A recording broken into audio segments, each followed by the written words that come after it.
हाय everyone, कैसे आप सभी। दिस इज कृषि दीदी। स्वागत करते हो सभी का प्री नर्चर बैच में क्लास 9th, राइट। तो आज हम शुरू करने वाले हैं एक और नया topic of the chapter that we have already started, right, that is cell the fundamental unit of life. आज है अपना लेक्चर 3। आई होप आप सभी एकदम अच्छे हैं एंड अपनी एनसीईआरटी टेक्स्ट बुक लेकर बैठे हो, because NCERT is very very important in our sessions. जल्दी से मुझे हाय लिख दीजिए in the chat box. Hi everyone, कैसे आप सभी। चलिए थोड़ा सा रिकैप कर लेते हैं, पिछले सेशन में हमने क्या क्या पढ़ा था और आज के सेशन में हम लोग क्या क्या पढ़ने वाले हैं। आज हम लोग ज्यादा फोकस करेंगे टू दी प्लाज्मा मेम्ब्रेन। ठीक है, प्लाज्मा मेम्ब्रेन बहुत ही बढ़िया तरीके से पढ़ने वाले आज के सेशन में।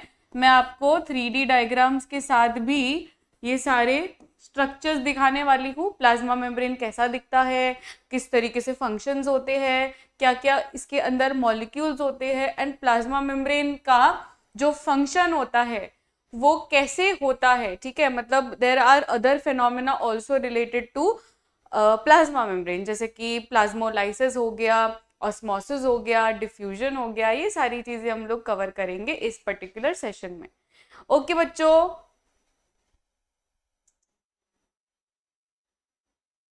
Yes, okay.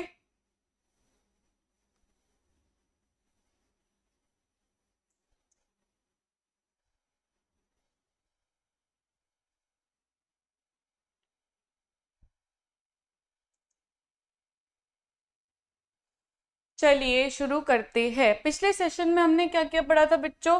हमने पहले तो सेल थ्योरी के बारे में पढ़ा था कि सेल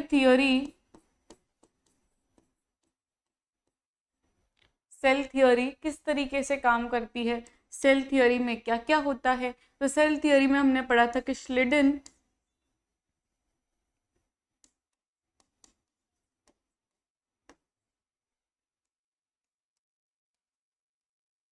एंड श्वान, श्लिडन एंड श्वान टुगेदर क्या बोले थे कि all cells are made up of, all living organisms are made up of cell, all living organisms are made up of cells.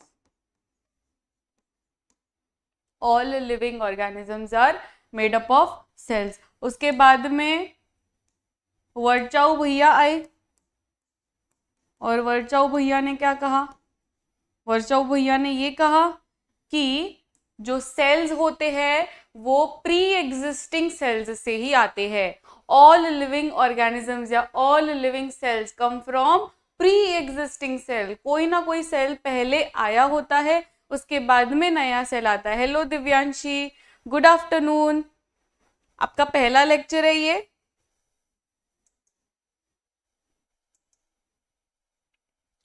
तो वर्चाऊ भैया के according all cells come from pre existing cells. All cells arise from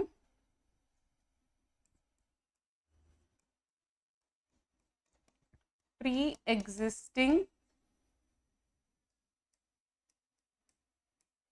cells. Okay. Welcome, welcome to this batch. This is your कृषि दीदी। ठीक है, आप मुझे दीदी बुला सकते हो, बिकॉज मैं आपको उस तरीके से ही समझाने वाली हूँ, उस तरीके से ही गाइडेंस देने वाली हूँ जैसे आपकी कोई बड़ी दीदी हो या बड़ी बहन हो। ठीक है, यस। तो ये वाला है सेल थ्योरी के बारे में, हमने जो पिछले सेशन में ऑलरेडी पढ़ लिया था। उसके बाद में वी सॉ कि यार डिफरेंट डिफरेंट जो सेल्स होते हैं वो सेल के शेप, सेल के साइजेस, वो डिपेंड करता है on the basis of function it is performing, right. On the basis of function हमने ये देखा था, वी डिटरमाइंड कि सेल का शेप एंड सेल का साइज डिफर करेगा। Cell shape and cell size will depend on the basis of ये क्या फंक्शन परफॉर्म कर रहा है।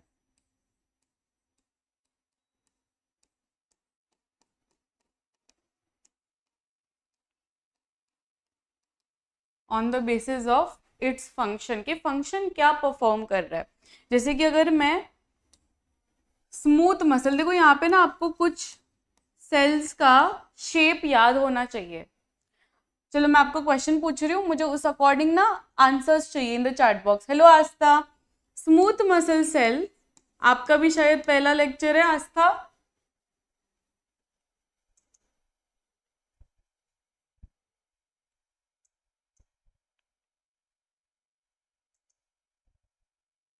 यस, स्मूथ मसल सेल बताइए, स्मूथ मसल सेल के बारे में। स्मूथ मसल सेल कैसा दिखता है, इसका शेप क्या रहता है, ये एग्जाम में पूछा जाता है कि smooth muscle cell has dash shape. बताइए, स्मूथ मसल सेल का शेप बताएंगे सारे बच्चे। फिर उसके बाद में हमें ये भी पता होना चाहिए स्पर्म के पास क्या प्रेजेंट रहता है, इट हैज डैश स्ट्रक्चर, जिससे वो मोटिलिटी कर सकता है। फिर RBC that is red blood cell, इसका भी पूछते हैं shape in the exam.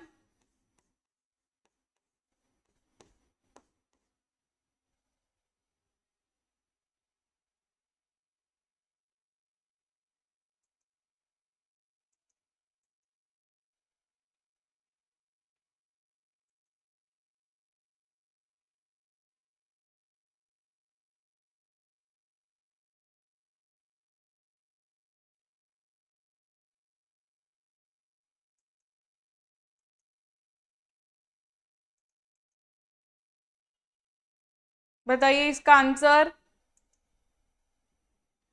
If you all know say yes, if you all don't know say no.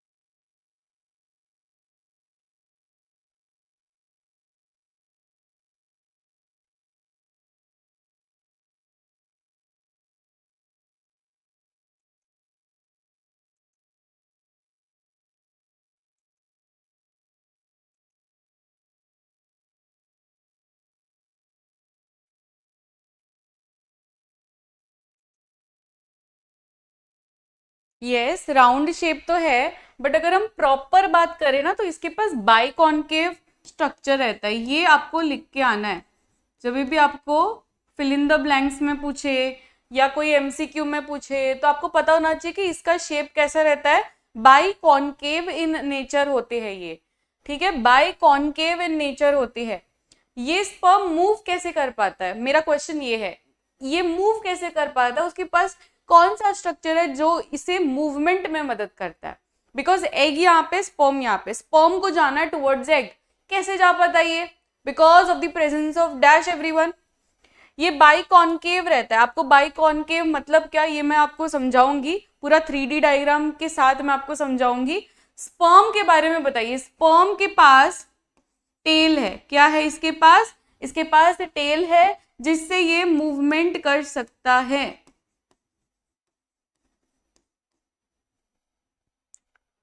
Smooth muscle cell के बारे में बात करते हो। Smooth muscle cell is narrow या तो टेपरिंग टूवर्ड्स एंड, नैरो या तो टेपरिंग टूवर्ड्स एंड।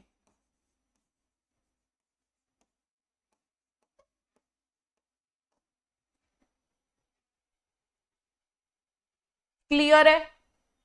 यस, तो on the basis of cell shape and cell sizes वो डिफर करेगा कि कौन सा फंक्शन ये परफॉर्म कर रहा है।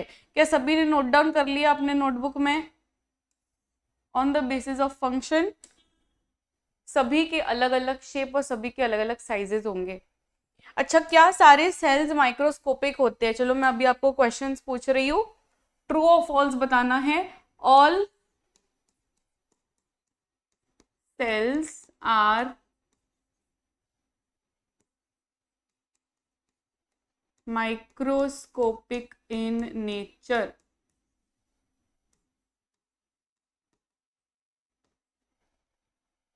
ट्रू और फॉल्स?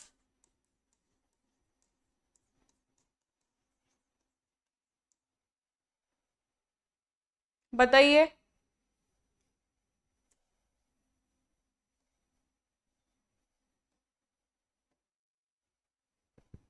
मैं आपको अभी वो सेल्स का शेप एंड साइजेस भी दिखा देती हूँ।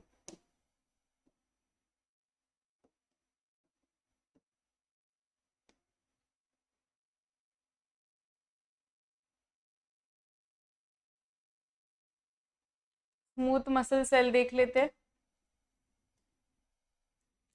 ब्लड सेल देख लेते,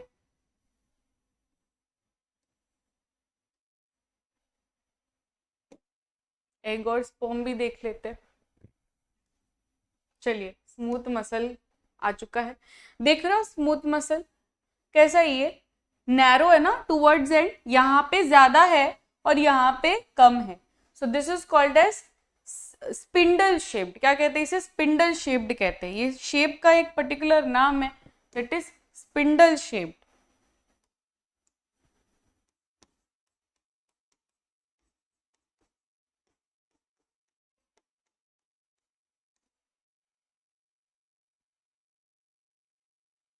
ठीक है, देख लिया ये। फिर आ जाओ यहाँ पे, ये अपना आरबीसी है, ये अपना आरबीसी है। देख रहे हो यहाँ पे आरबीसी कैसा दिख रहा है? ये राउंड तो है बट राउंड में ये बीच में क्या है? ये बीच में ऐसा गड्ढा है, that is called as biconcave. Bi क्यों बोल रहे हैं? बाई मतलब दो, राइट? बाई मतलब दो। तो ये ऊपर के साइड में भी दबा हुआ है, देख रहे हो? ये ऊपर के साइड में भी दबा हुआ है एंड ये नीचे के साइड में भी दबा हुआ है। तो बाई कॉनकेव, बाई कॉनकेव यानी क्या? कि जब दोनों जगहों पे गड्ढे हो, इसे हम कहते हैं बाई कॉनकेव इन नेचर। ठीक है, तो ये है अपना आरबीसी। समझ में आ रहा है सभी को? दिख रहा है? ये अपना आरबीसी है, red blood cell, biconcave in nature. फिर स्पर्म देखते हैं। स्पर्म के पास ये पूंछ होती है, that is called as tail. क्या कहते हैं इसे? टेल कहते हैं। देख रहे हो ये कैसे जा रहा है? ये जा रहा है ना, ये एग के पास जा रहा है। तो ये एग के पास कैसे जा पाता है? By this particular structure that is called as the tail, that is called as the tail. इससे वो जा पाता है, ट्रैवल कर पाता है। ओके, समझ में आया सभी को? मुझे चैट बॉक्स में यस और नो बताएंगे।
ओके, ठीक है। अब आगे जाते हैं, that is our next topic, plasma membrane. Text book में आ जाइए। देखो यहां तक हमने सारी चीजें कवर कर ली, शेप, साइज, फंक्शन, राइट? अब यहाँ पे आ जाओ, that is plasma membrane. Plasma membrane या सेल मेम्ब्रेन। अब आप किसी भी सेल के बारे में बात करो, प्लांट सेल के बारे में बात करो, एनिमल सेल के बारे में बात करो, सभी के पास ये मेम्ब्रेन तो जरूर रहेगी, दैट इज प्लाज्मा मेम्ब्रेन। अभी तक हमने जो पढ़ा ना, वो था अबाउट सेल, वो था अबाउट सेल, कि सेल ऐसा दिखता है वैसा दिखता है, बट सेल के अंदर भी there are too many structures, उसके पास भी बहुत सारे स्ट्रक्चर्स होते हैं, न्यूक्लियस होगा, उसके पास वैक्यूल्स होंगे, उसके पास माइटोकॉन्ड्रिया, फिर उसके पास गोल्गी, लाइसोसोम्स, ये सारे जो होते हैं ना, ईआर हो गया, एंडोप्लाज्मिक रेटिकुलम, ये सारी चीजें होती है इनसाइड द सेल। और वो सब स्ट्रक्चर्स को हम क्या कहते हैं, everyone in the chat box? Cell के अंदर जो स्ट्रक्चर्स होते हैं इनको हम क्या कहते हैं? The answer is yes, all cells are microscopic. तो यहाँ पे आंसर होगा फॉल्स। Y false? बिकॉज हमें पता है एग, एग्जाम्पल एग सेल, अभी मुर्गी का अंडा जो है, ये अंडा क्या है? अंडा is also a cell, egg cell एक सेल है, स्पर्म एक सेल है, राइट? तो जरूरी नहीं कि सारे सेल्स माइक्रोस्कोपिक होंगे। वो तो आपको दिख रहा है ना, अंडा तो दिख रहा है, तो दिख रहा है मतलब वो माइक्रोस्कोपिक थोड़ी हुआ। तो सारे सेल्स माइक्रोस्कोपिक नहीं होते हैं। So answer will be false.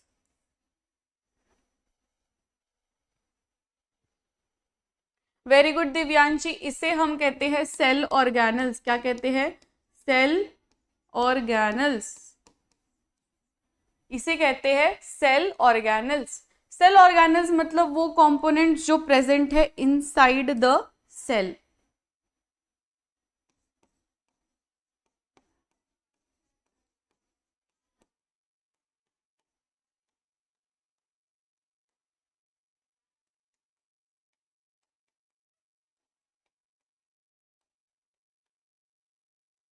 Components present inside the cell, इसे हम कहते हैं सेल ऑर्गेनल्स। ठीक है, अब ये सेल ऑर्गेनल्स बहुत तरीके के हो सकते हैं, हम लोग बेसिक से स्टार्ट कर रहे हैं, दैट इज द मेम्ब्रेन। जो आउटर मेम्ब्रेन है ना, इससे हम स्टार्ट कर रहे हैं। अब ध्यान से समझिए, एनिमल सेल और प्लांट सेल में क्या डिफरेंस है। अगर मैं बात करूं एनिमल सेल की, तो उसके पास क्या एब्सेंट होता है? कौन सी मेम्ब्रेन एब्सेंट होती है everyone in the chat box? उसके पास एक मेम्ब्रेन एब्सेंट होती है। वो कौन सी मेम्ब्रेन है?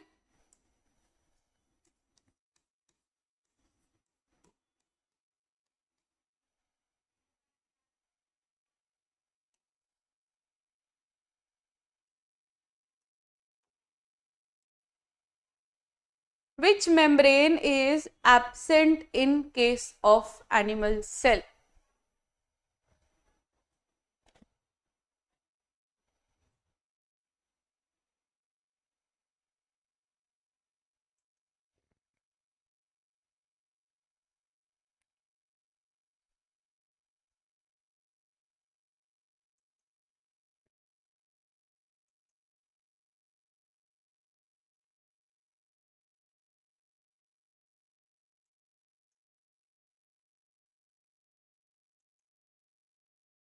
Very good. It is cell wall. Cell wall is absent. Cell wall is absent. Whereas यहाँ पे सेल वॉल ही होता है, सेल वॉल के बाद में सेल मेम्ब्रेन होता है, तो सेल वॉल इज प्रेजेंट।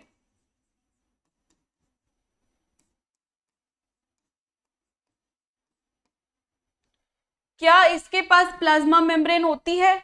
दोनों के पास प्लाज्मा मेम्ब्रेन या सेल मेम्ब्रेन होती है?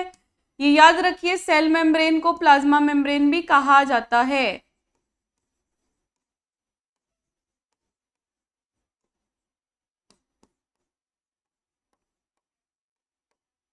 इसके पास सेल मेम्ब्रेन या प्लाज्मा मेम्ब्रेन प्रेजेंट है। हम यहाँ पे सारे डिफरेंशिएटिंग फीचर्स अभी से नहीं लिखने वाले, because you all don't no, right? Nucleus आपको पता नहीं है इतना, वैक्यूल पता नहीं है, तो पहले से मैं लिख दूंगी तो आपको बहुत कंफ्यूजन होगा और एकदम बर्डन आ जाएगा, जो मुझे नहीं चाहिए। हम लोग स्टेप बाय स्टेप करेंगे, अभी सिर्फ हम लोग प्लाज्मा मेम्ब्रेन और सेल वॉल के बारे में बात करेंगे। ठीक है, अभी खाली दो ही मेम्ब्रेन्स के बारे में हम बात करेंगे। तो सेल मेम्ब्रेन या प्लाज्मा मेम्ब्रेन इसमें भी रहेगा एंड इसमें भी रहेगा। तो सेल मेम्ब्रेन या प्लाज्मा मेम्ब्रेन इज प्रेजेंट। चलिए, आप लोग के लिए क्वेश्चन मेरे तरफ से।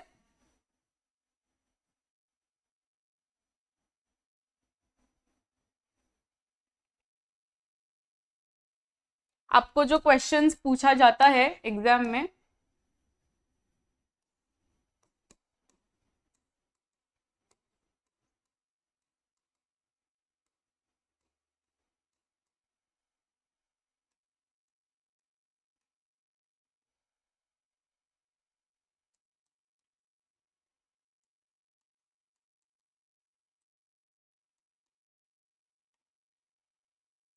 बताइए इसका आंसर, विच मेम्ब्रेन?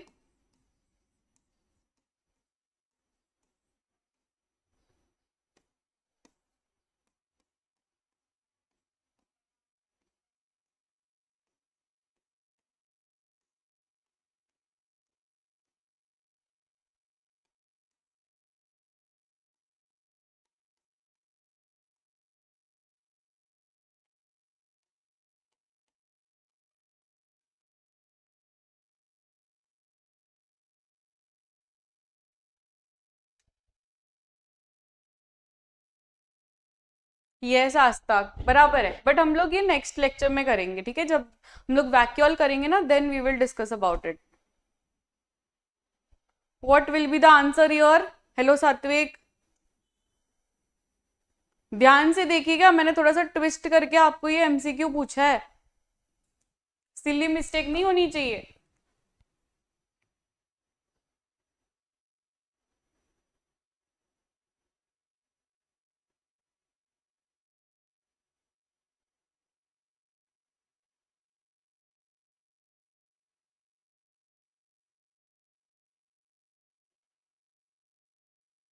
सारे बच्चे अटेम्प्ट करेंगे.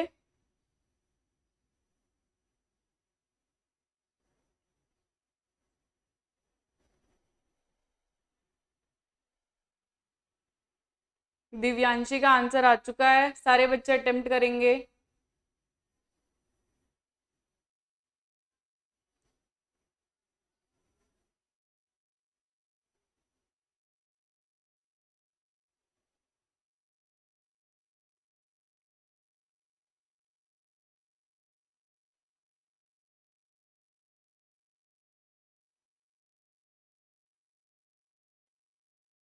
Divyanshi says option D. Asta says option D.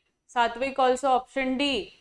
Very good. Everyone says option D and option D is the correct answer. Option D यहाँ पे correct answer होगा. That is both A and B. Cell membrane को ही तो हम plasma membrane कहते हैं. सो यहाँ पे आंसर होगा दोनों. That is both A and B. And animal cell में लास्ट जो मेम्ब्रेन होती है ना, मतलब लास्ट वाली membrane, that is plasma membrane.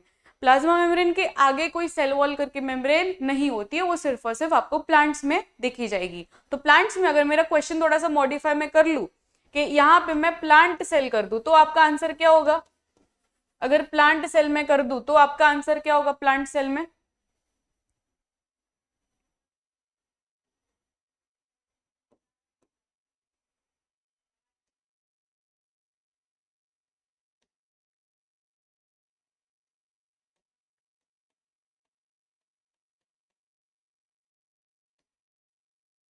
तो आपका आंसर क्या होगा प्लांट सेल में? ऑप्शन कौन सा?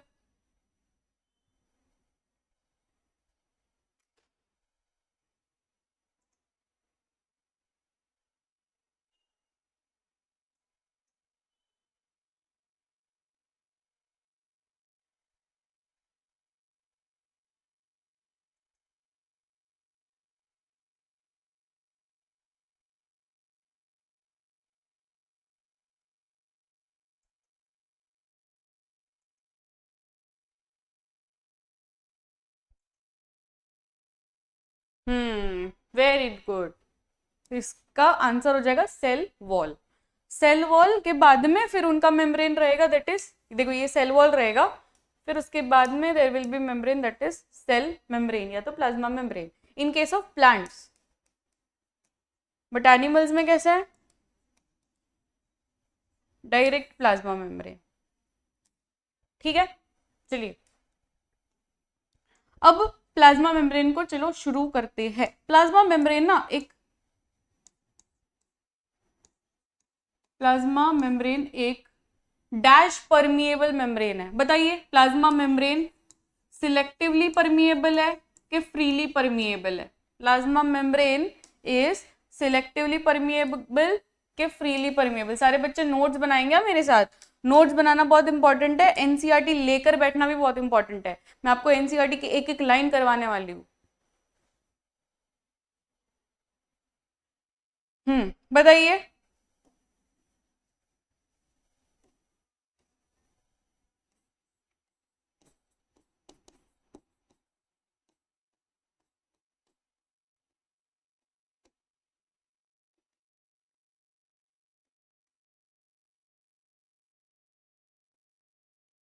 outermost layer in animal cells, right?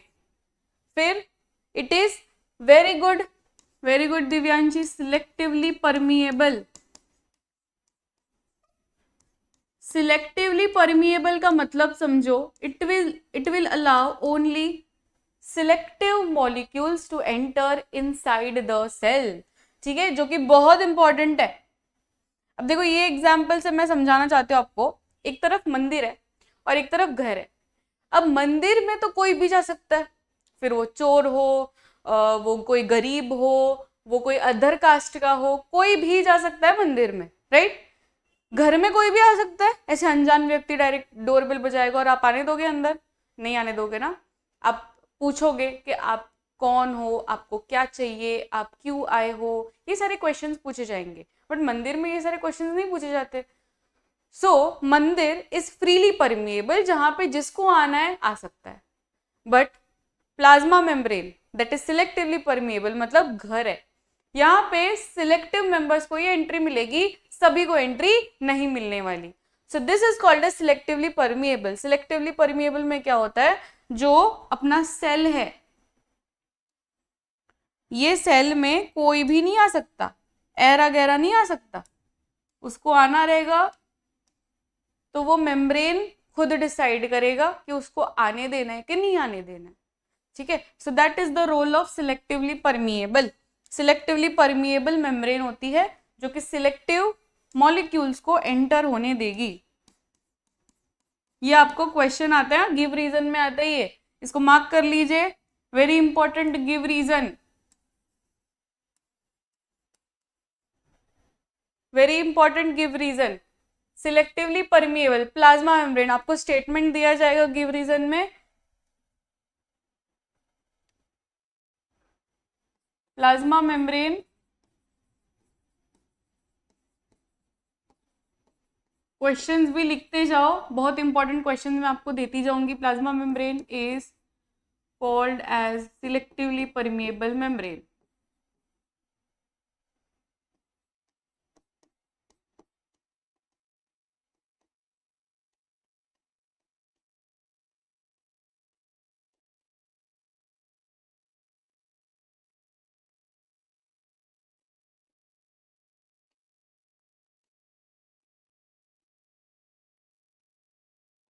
Give reason. तो आप तभी क्या बोलोगे, एनसीईआरटी खोलो. This is the outermost covering of the cell that separates the contents of the cell from its external environment. यही चीज हमने पढ़ी कि ये क्या करेगा, ये outermost layer जैसे बिहेव करेगा in case of animal cells. In case of animal cells जो कि आउटर एनवायरमेंट को अलग रखेगा फ्रॉम द इनर एनवायरमेंट, क्योंकि इनर एनवायरमेंट में क्या क्या प्रेजेंट है, सेल ऑर्गेनल्स प्रेजेंट है. आउटर एनवायरमेंट में हो सकता है ब्लड हो या दूसरी चीजें हो, तो उसको अलग रखने के लिए, ताकि सारी चीजें सेल के अंदर ना घुस जाए, इसलिए there is plasma membrane. Plasma membrane allows और permits the entry and exit. देखो ये आपका आंसर होना चाहिए जब वो गिव रीजन पूछे, इसको मार्क कर लीजिए आप लोग. वो गिव रीजन का आंसर ये रहा, द प्लाज्मा मेम्ब्रेन अलाउज और permits the entry and exit of some materials in and out of the cell. It prevents movement of some other materials. The cell membrane, therefore, it is called as the selectively permeable membrane. Answer mark कर लीजिए सारे बच्चे. Plasma membrane को क्यों हम selectively permeable कहते हैं, क्योंकि ये सिलेक्टिव पार्टिकल्स या सिलेक्टिव मेंबर्स को ही आने देगा और जाने देगा, ठीक है. And that is why it is called selectively permeable membrane. Okay, how does the movement of substances takes place into the cell? How do substances move out of the cell? तो जो प्लाज्मा मेम्ब्रेन होता है ना, उसके ऊपर there are certain channels रहते हैं जिसके थ्रू वो चीज आ सकती है. जैसे कि वाटर मॉलिक्यूल्स हो गए, तो वाटर मॉलिक्यूल्स को अंदर आना होगा, तो ये अलाउ करने के लिए वो प्रॉपरली मूवमेंट देखा जाता है. For example this is a plasma membrane, और ये प्लाज्मा मेम्ब्रेन पास होना है H2O मॉलिक्यूल को, ये वाटर मॉलिक्यूल को. तो वाटर मॉलिक्यूल फिर वो देखेगा कि सिलेक्टिवली परमिएबल है कि नहीं, मतलब इसको एंट्री देना है कि नहीं। फॉर एग्जाम्पल अगर सोडियम है, सोडियम आयन को अंदर आना है, सोडियम आयन को अंदर आना है, तो यहाँ पे ना चैनल्स बने होते हैं। ये चैनल मतलब दरवाजे आप समझो, ये क्या है, ये दरवाजे, ये दरवाजे जो होंगे ये दरवाजे ऐसे क्लोज रहेंगे, बट जब ये कुछ पर्टिकुलर आयंस के लिए वो स्पेशल एंट्री नहीं होती, अभी नवरात्रि शुरू होगा तो या कोई पार्टी में there are certain passes, right, वो पास दिखाओगे तो ही एंट्री मिलेगा, पास नहीं दिखाओगे तो आप बाहर ही पड़े रहोगे, राइट। तो वैसे ही ये सभी को ना ऐसा पास सिस्टम रहता है। H2O को पास दिखाना पड़ता है कि हाँ भाई मैं यही का इंसान हूं तो फिर आने देंगे। ये सोडियम आयंस को भी ऐसा पास दिखाना पड़ता है, फिर जाके ये दरवाजे पहले जो बंद है उसको खोले जाएंगे। तो ऐसा सिस्टम देखा जाता है, that is called as channel system. तो सोडियम के लिए सोडियम चैनल रहता है, पोटेशियम आयन के लिए पोटेशियम चैनल रहता है, वाटर को भी ऐसे अलग चैनल से लिया जाता है, एक्वापोरिन्स करके रहता है। So there are many many channels and कुछ पोर्स रहते हैं जिससे ये सारी जो चीजें हैं जो सेल के बाहर है उसको अंदर लिया जाएगा। एंड सेम गोज विथ अगर सेल के अंदर आ गए और फॉर एग्जाम्पल पोटेशियम को बाहर निकलना है, ठीक है, पोटेशियम को भी बाहर निकलना है, तो सेम यही दरवाजे के थ्रू वो बाहर निकलेगा। फिर से उसको पास दिखाना पड़ेगा कि मुझे भी बाहर जाना है, तो फिर ये जो दरवाजे है वो ऐसे ओपन हो जाएंगे, ये चैनल जैसा ओपन हो जाएंगे जिससे ये बाहर निकल सकेगा। तो एंट्री और एग्जिट सिलेक्टिव परमिएबल से चलता है, सिलेक्टिव मेंबर्स को ही अंदर आने मिलता है, सिलेक्टिव मेंबर्स को ही बाहर जाने मिलता है। Entry and exit is permitted for selective members only, ठीक है। साइटोप्लाज्म एंड प्रोटोप्लाज्म एक ही है क्या? देखो यहाँ पे डिफरेंस है, यहाँ पे डिफरेंस है, मैंने आपको पिछले सेशन में समझाया था वैसे, बट कोई बात नहीं, हम फिर से भी इसको समझ सकते हैं। इसके ऊपर कंफ्यूजन नहीं होना चाहिए। बहुत ही बढ़िया आपने पूछा आस्था। जो भी बच्चों को कंफ्यूजन है कि प्रोटोप्लाज्म और साइटोप्लाज्म में क्या डिफरेंस होता है, ध्यान से समझिए। ये मैंने सेल बनाया और सेल के बीच में मैं जो बना रही हूँ दिस इज न्यूक्लियस, ठीक है। ये सेल है और सेल के बीच में क्या है, ये है न्यूक्लियस।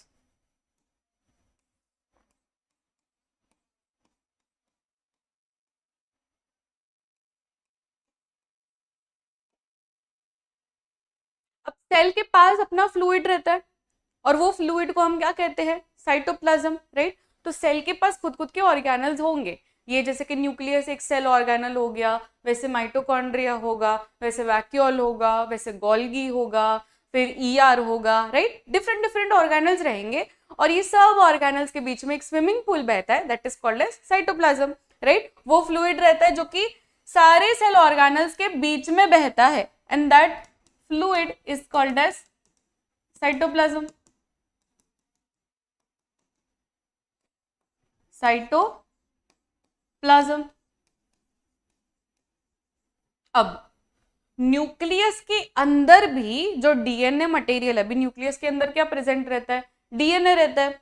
अब वो डीएनए के आजू बाजू भी देयर इज फ्लूइड और वो फ्लूइड का नाम होता है न्यूक्लियोप्लाज्म, वो फ्लूइड का नाम होता है न्यूक्लियोप्लाज्म। तो हमने दो तरीके के फ्लूइड समझे, एक तो समझा कि यार न्यूक्लियस के अंदर का फ्लूइड जो होता है दैट इज न्यूक्लियोप्लाज्म,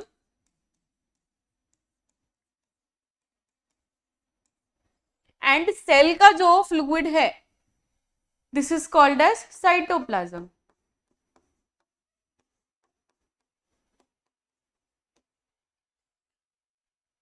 बट अगर मुझे पूरे सेल का as a whole including nucleus के फ्लूइड को भी गिनती में करना है तो व्हाट विल आई कॉल, मैं अलग अलग नहीं बुला सकती, मैं साइटोप्लाज्म अलग बुलाऊं, मैं न्यूक्लियोप्लाज्म अलग बुलाऊं, क्यों बुलाऊं, अलग अलग क्यों बुलाऊं, मुझे एक ही टर्म यूज करना है। Then I will use protoplasm, क्या बोलेंगे उसे, प्रोटोप्लाज्म।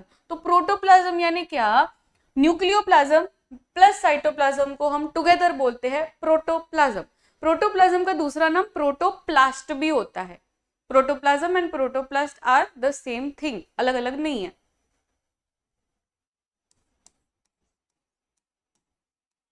समझ गया सभी को, यस और नो। तो प्रोटोप्लाज्म का फॉर्मूला लिख दो, न्यूक्लियोप्लाज्म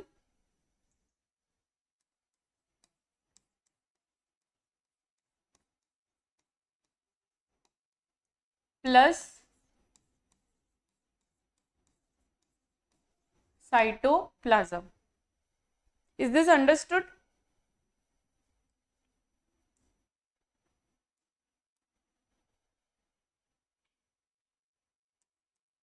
एंड क्या कोई बता सकता है it was discovered by which scientist? Protoplasm किसने डिस्कवर किया था बताइए?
वेरी गुड सात्विक, दिव्यांशी. It is परकिंजे. परकिंजे पी से, प्रोटोप्लाज्म पी से, ऐसे याद रखना है.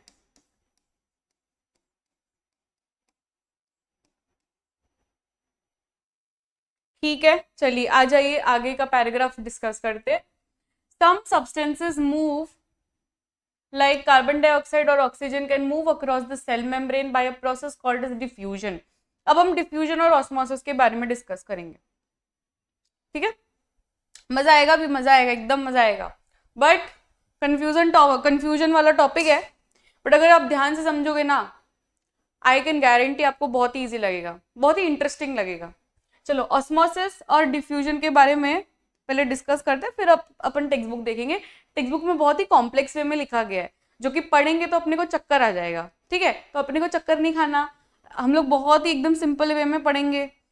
अभी ऑस्मोसिस और डिफ्यूजन के बारे में पहले समझते हैं कि क्या कहना चाहते हैं ऑस्मोसिस और क्या कहना चाहते हैं डिफ्यूजन. पहले तो ऑस्मोसिस के बारे में समझ लो, फिर डिफ्यूजन पढ़ेंगे.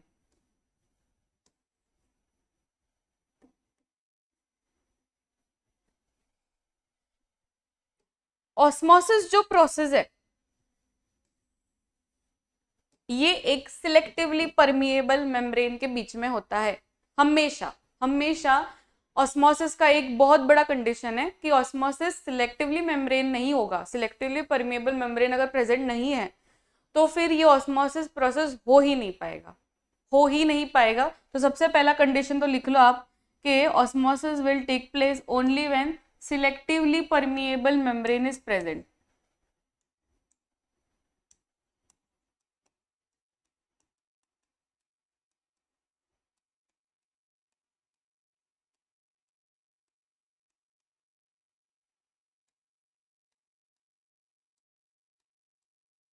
मेरे साथ नोट्स भी बनाना है आपको. Selectively permeable membrane should be present, इसलिए मैंने यहाँ पे क्या बनाया, ये जो पिंक कलर का मैंने बनाया, this is selectively permeable membrane. ऐसी मेम्ब्रेन जो सिर्फ और सिर्फ वो सिलेक्टिव मेंबर्स या मॉलिक्यूल्स को आने जाने दे.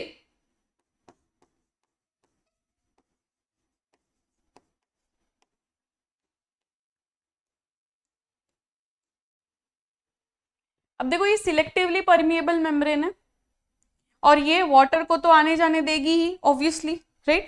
तो मैंने यहाँ पे क्या किया ना, दोनों जगह वाटर डाल दिया.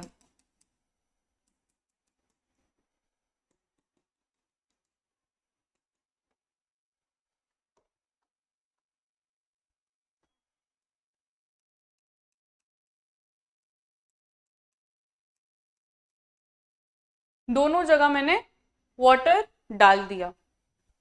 अब मैं इसमें कुछ सल्यूट भी डालूंगी, कुछ सल्यूट भी तो डालूंगी. फॉर एग्जाम्पल मैंने यहाँ पे शुगर मॉलिक्यूल्स डालना चाहे। तो इस केस ए और केस बी, ये केस ए है और ये केस बी है। केस ए में मैं शुगर डाल रही हूँ, दोनों में वैसे मैं शुगर डालने वाली हूँ, बट मैं केस ए में ज्यादा शुगर डाल रही हूँ और केस बी में कम शुगर डाल रही हूँ। ठीक है, अब ये जो आप देख पा रहे हो, इसमें मुझे बताइए कि किस तरीके का मूवमेंट होगा। You have two options. Option A है कि ए टू बी जाएगा मूवमेंट, एंड ऑप्शन बी है बी टू ए जाएगा। आप खाली अटेम्प्ट करिए, आप ये मत सोचिए कि मेरा आंसर राइट होगा कि रॉन्ग होगा, आप खाली सोचिए और मुझे आंसर दीजिए। हो सकता है वो रॉन्ग हो सकता है वो राइट हो। अगर रॉन्ग होगा तो हम लोग समझेंगे कि क्यों रॉन्ग हुआ, राइट हुआ तो well and good, right. But hesitate मत करना कि कोई भी क्वेश्चन का आंसर मैं कैसे दूं। ठीक है, as I said, we are here to learn, we are not here to जज। एंड मैंने पहले ही बोल दिया कि आई एम योर कृषि दीदी। दीदी मतलब समझ ही लो कि मैं आपकी बड़ी बहन हूं। मैं यहाँ पे टीचर बनने नहीं आई हूँ जो आपको ऐसे ऐसे डांटे। हम लोग यहाँ पे चीजों को समझने आए हैं, राइट, चीजों को समझने आए हैं। तो एकदम आराम से आप सोच कर मुझे बताइए कि ए टू बी होगा कि बी टू ए होगा। Movement of water, movement of water क्या होगा, ए टू बी के बी टू ए? क्योंकि यहाँ पे ऑब्वियसली देखो, ये सिलेक्टिवली परमिएबल मेम्ब्रेन है, इसमें पानी का ही मूवमेंट हो सकता है, ये शुगर मॉलिक्यूल्स मूव नहीं कर सकते। शुगर मॉलिक्यूल मूव नहीं कर सकते कि यहां से यहां चले गया, यहां से यहां चला गया। पानी ही मूव कर सकता है यहाँ पे। तो ए टू बी जाएगा कि बी टू ए जाएगा? ध्यान से सोच के आंसर दीजिए, ए टू बी जाएगा कि बी टू ए जाएगा?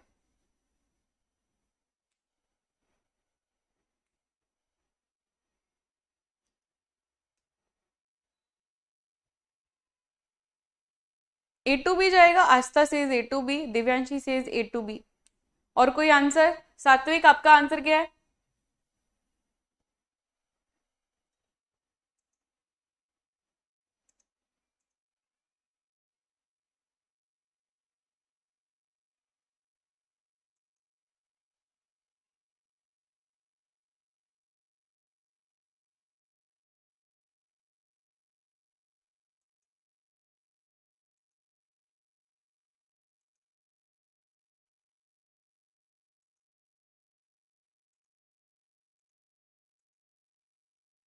ए टू बी। देखो, A to B is the wrong answer, B to A is the correct answer. ध्यान से समझिए इसमें क्या हो रहा है। Water is acting as what? Everyone, पहले तो ये बताइए, water is what? Solute, solvent, solution. ये तीन चीज पता होगी आप सभी को। Solute, solvent, solution. सल्यूट पिछले केस में क्या था? सल्यूट क्या था, सॉल्वेंट क्या था, एंड सोल्यूशन क्या था?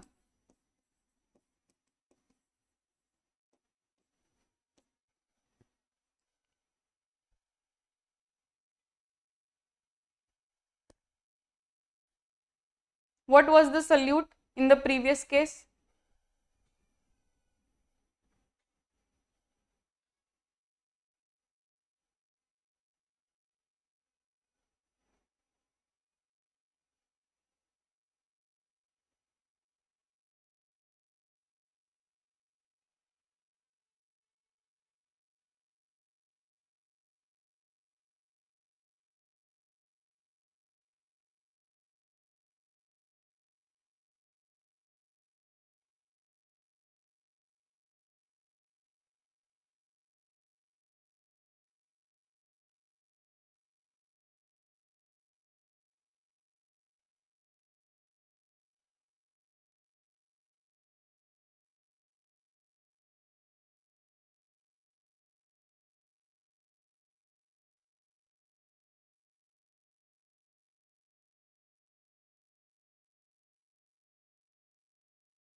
Yes, solute is sugar.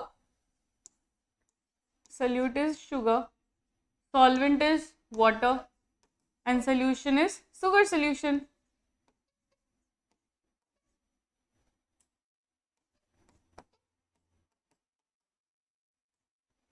अब एक चीज हमेशा ध्यान रखना, ये जो हाई कॉन्सेंट्रेशन लो कॉन्सेंट्रेशन वाला फिनोमेना है ना, हम लोग सिर्फ बोलते रहते हैं diffusion high concentration to low concentration, osmosis high concentration to low concentration, पर किस चीज का कॉन्सेंट्रेशन, हम लोग यहाँ पे वाटर मॉलिक्यूल्स का कॉन्सेंट्रेशन ध्यान में रख रहे हैं।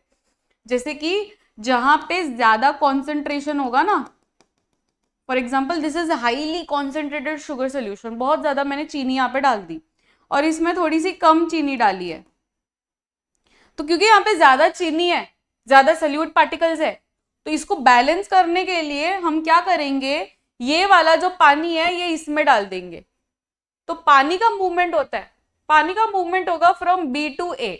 जैसे कि यहाँ पे क्या हुआ है, यहाँ पे बहुत ज्यादा चीनी है और यहाँ पे कम चीनी है, right. Nature always prefers balancing, balance होना चाहिए दोनों में। तो बैलेंस करने के लिए क्या करेंगे हम लोग, चीनी तो ये मूव नहीं कर सकते, वाटर को मूव कर सकते हैं, तो ये जो यहाँ पे ज्यादा पानी है और चीनी कम है और यहाँ पे ज्यादा चीनी है और पानी कम है, तो ये वाला जो पानी है ये पानी का मूवमेंट होगा फ्रॉम बी टू ए, जिससे ये जो पानी यहाँ पे मूव होगा तो ये बैलेंस हो जाएगा और ये भी बैलेंस हो जाएगा, समझ रहे हो। तो कॉन्सेंट्रेशन बैलेंस हो जाता है बाय ऑस्मोसिस। तो ऑस्मोसिस हमेशा ध्यान में रखना, high concentration to low concentration वाला चीज फिनोमेना बराबर है, ये आप थियोरी बेस्ड पढ़ लोगे, डेफिनेशन पढ़ लोगे, बट जब आपको केस बेस्ड क्वेश्चन पूछेंगे कि मूवमेंट बताइए, ऐसा कोई केस बता देंगे तो फिर आप ब्लैंक हो जाओगे, जैसे अभी ब्लैंक हो गए। तो ऐसे ब्लैंक नहीं होना है हमें, हमेशा ध्यान में रखना है कि ज्यादा कॉन्सेंट्रेशन कहाँ पे है, तो वो ज्यादा कॉन्सेंट्रेशन वाले में आप लोग पानी डाल दो, बस इतना याद रखो, जहां पे भी ज्यादा कॉन्सेंट्रेशन है वहां पे आप पानी डाल दो, तो उस तरीके का मूवमेंट हो जाएगा। समझ में आ रहा है? Is this understood?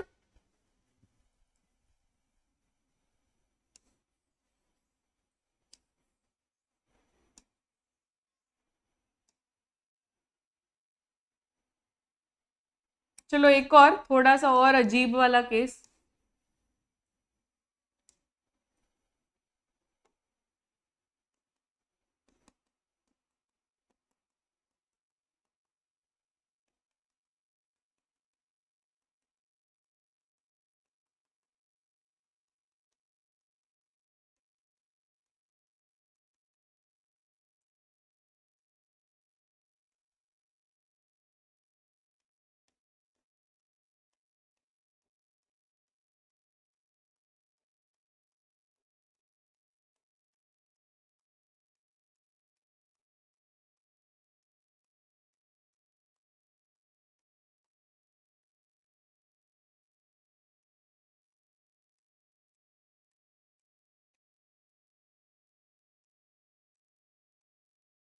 ये तीन केसेस मैंने बनाए हैं, ये तीन केसेस के अकॉर्डिंग मुझे थोड़ा सा वाटर फ्लो मतलब ऑस्मोसिस का फ्लो बता दीजिए।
ऑप्शंस दे देती हूँ, थोड़ा सा आपको इजी हो जाएगा।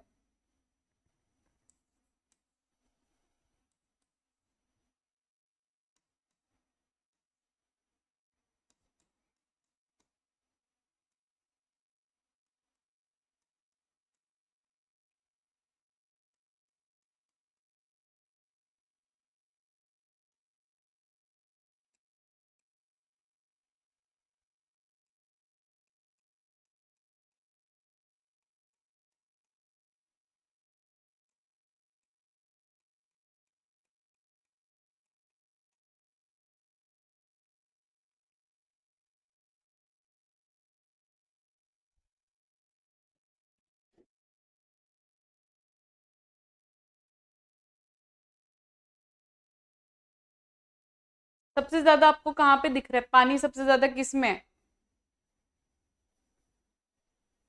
वेरी गुड सात्विक, बहुत ही बढ़िया। देखो ये बहुत ज्यादा डिफिकल्ट क्वेश्चन था, बहुत ज्यादा डिफिकल्ट था, बहुत ज्यादा ट्रिकी था, कॉम्पिटेंसी ज्यादा था इसमें। तो जो देखो सी सबसे ज्यादा डाइल्यूट है, सबसे कम चीनी है इसमें, तो इसका पानी यूटिलाइज होगा सबसे पहले। एंड बी में बहुत ज्यादा चीनी है, राइट, तो इसका तो पानी यूटिलाइज हम लोग नहीं कर पाएंगे क्योंकि चीनी ज्यादा है, पानी बहुत कम है। इसमें सबसे ज्यादा पानी है, तो ये वाला पानी इसमें चला जाएगा, ये वाला पानी इसमें चला जाएगा, राइट। तो C to A to B, answer क्या होगा अपना? Option C. क्या किसी को कोई डाउट है इसमें? अभी आप ऐसा मूवमेंट वाला ऑप्शन कोई आया तो आप कर पाओगे ना ऐसा क्वेश्चंस, क्योंकि बहुत सारे आपके एक्सरसाइजेस में भी लास्ट वाला जो क्वेश्चन है दैट इज पोटैटो चीनी, उसमें है पोटैटो एंड शुगर सोल्यूशन के बारे में, तो वो क्वेश्चंस ही है ऐसे वाले, दैट इज मूवमेंट वाले। तो अभी आपको आना चाहिए कि जब भी ऑस्मोसिस के रिलेटेड क्वेश्चंस आए। ये हो गई ऑस्मोसिस की बात। अब बात करते हैं डिफ्यूजन क्या होता है। डिफ्यूजन यानी क्या? डिफ्यूजन में भी high concentration to low concentration ही होता है, बट इसमें कैसा एक semi permeable, selectively permeable membrane आपको रिक्वायर्ड है। ये सेमी परमिएबल भी कहा जाता है इसको, सिलेक्टिवली परमिएबल को सेमी परमिएबल भी कहा जाता है।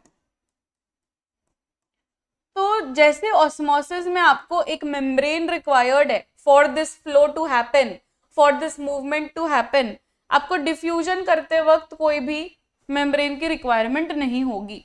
So that is the main difference between diffusion and osmosis. Diffusion में कोई भी मेम्ब्रेन की रिक्वायरमेंट नहीं होती है।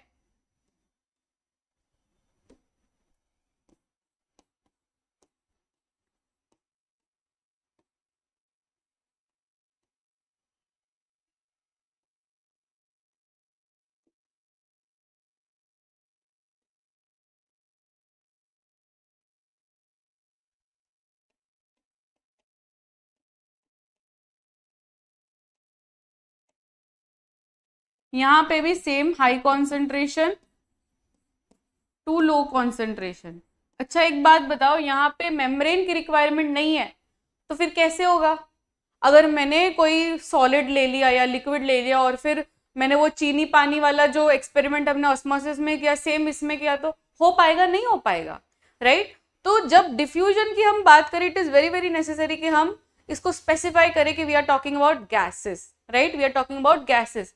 तो यहाँ पे ज्यादातर की देखा जाता है गैस का मूवमेंट, क्योंकि गैस के मूवमेंट के लिए कोई मेम्ब्रेन की रिक्वायरमेंट है क्या? नहीं रिक्वायरमेंट है। जैसे कि यहाँ पे अगर मैंने परफ्यूम लगाया तो परफ्यूम यहाँ पे जो गैस के मॉलिक्यूल्स रहेंगे, परफ्यूम के मॉलिक्यूल्स जो रहेंगे वो उस रूम तक भी पहुंच जाएंगे तुरंत, तो इसका कोई मेम्ब्रेन की रिक्वायरमेंट जरूर पड़ी? नहीं जरूर पड़ी, राइट। अगर यहाँ पे दीवार भी होगी ना और थोड़ा सा कमरे में थोड़ा सा स्पेस रहेगा तो भी वो वहां पे घुस के चला जाएगा, वो जो पार्टिकल्स रहेंगे। So this does not require any membrane for the movement to happen. तो ये मेजोरिटी देखा जाता है गैस मॉलिक्यूल्स के मूवमेंट के बारे में, जैसे कि ऑक्सीजन हो गया, कार्बन डाइऑक्साइड हो गया, राइट। तो वहां पे आप डिफ्यूजन का वर्ड यूज करोगे, तभी ऑस्मोसिस यूज नहीं करोगे। ऑस्मोसिस कब यूज करेंगे? जब पानी का मूवमेंट हो रहा है, लिक्विड का मूवमेंट हो रहा है, बट गैस का मूवमेंट होता है तो ज्यादातर की डिफ्यूजन ही देखा जाता है, ठीक है। जैसे कि स्टोमेटा है, तो स्टोमेटा से जो ऑक्सीजन अंदर जा रहा है, कार्बन डाइऑक्साइड बाहर निकल रहा है, फोटोसिंथेसिस हो या रेस्पिरेशन हो, तो फोटोसिंथेसिस में क्या होता है? फोटोसिंथेसिस में उल्टा होता है, कार्बन डाइऑक्साइड अंदर जाता है और ऑक्सीजन बाहर निकलता है। रेस्पिरेशन में क्या होता है? हमारे जैसा। तो डिपेंडिंग ऑन द प्रोसेस जो भी गैस का ट्रांसपोर्ट हो रहा है वो किस तरीके से हो रहा है, वो डिफ्यूजन से हो रहा है। हमारे पास भी जो सेल्स है उसमें भी जो लेन देन हो रहा है गैसेस मॉलिक्यूल्स का, वो भी डिफ्यूजन से होता है। तो डिफ्यूजन से क्या होता है? ज्यादातर की गैस मॉलिक्यूल्स का एक्सचेंज होता है,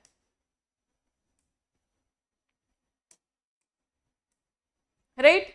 यहाँ पे बेस्ट एग्जांपल आप परफ्यूम वाला ले सकते हो। परफ्यूम यहाँ पे लगाया तो भी वो नेक्स्ट तक चला जाएगा, क्योंकि गैस मॉलिक्यूल्स के ट्रांसपोर्ट को कोई भी मेम्ब्रेन का रिक्वायरमेंट नहीं रहता है। Also it follows high concentration to low concentration. तो यहाँ पे परफ्यूम लगाए तो यहाँ पे हाई कॉन्सेंट्रेशन ऑफ मॉलिक्यूल्स रहेंगे।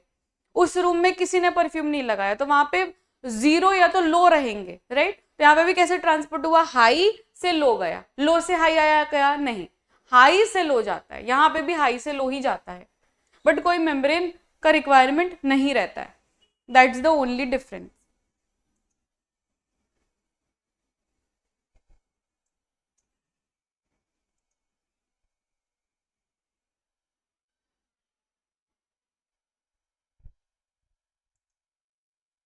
क्या ये अंडरस्टूड है सभी को?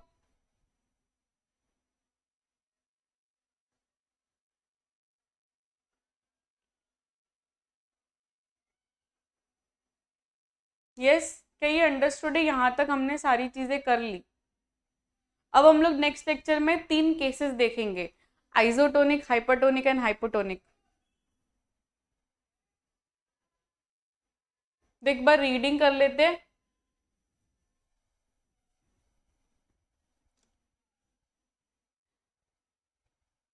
Something similar to this happens in cell. For example, some substances like carbon dioxide, which is cellular waste and requires to be excreted out by the cell, right?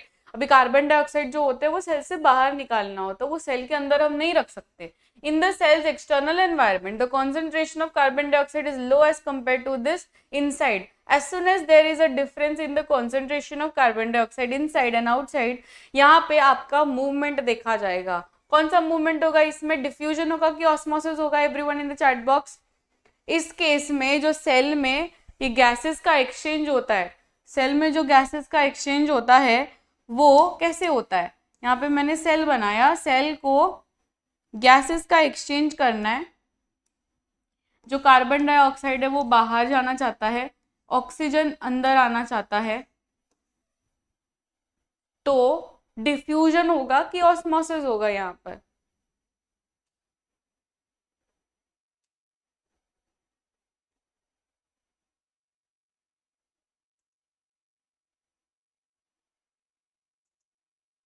Very good, diffusion होगा।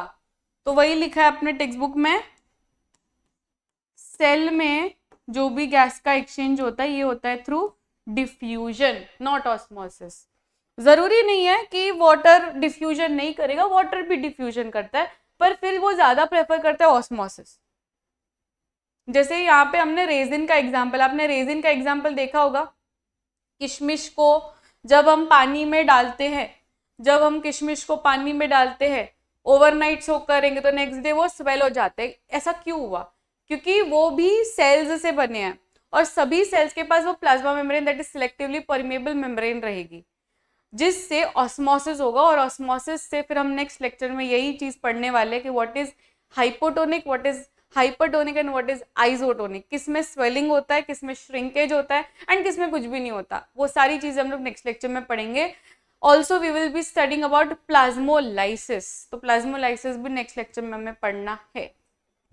Is this understood? आज जो भी हमने चीजें पढ़ी, is this understood everyone? सभी को सब कुछ समझ में आया? तो एंड करें हम इस सेशन को, आज एंड करें। अगर किसी को कुछ भी डाउट नहीं है तो एंड करें बच्चों। यस,